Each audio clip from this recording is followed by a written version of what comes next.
Our textile reps work with laundry customers in their laundries every day, and to the extent that they can be a resource to those customers is really helpful.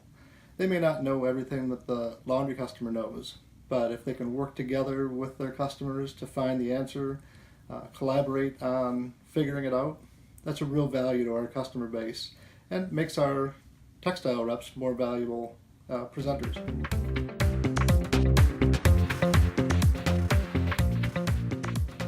Teamwork and collaboration. So having the reps and customers in the same room together, going through the training together, is really invaluable. You know, they get the chance to study together, work together in an environment that's outside of the laundry in the office.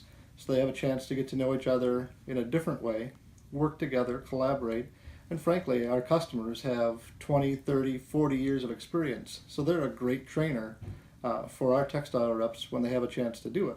But typically, their days are so full and so busy, they don't have a chance to train somebody else. So they get to pass on some of their accumulated knowledge, at the same time, get to know and work with our textile rep in a way that they didn't have a chance to do before.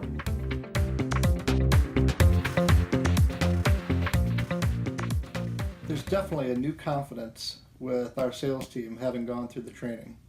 They've got a much better understanding of what their customers face every day, and I think their customers have a new appreciation for what the textile reps bring to the table. Our customers face so many different challenges all the time, and they have to be experts in areas of equipment, chemistry, linen management, customer service. It's a really broad spectrum of things that are covered by our customers and that our textile reps learned in CLLM training. I think the impact of the CLLM training for our textile reps will be felt for years to come.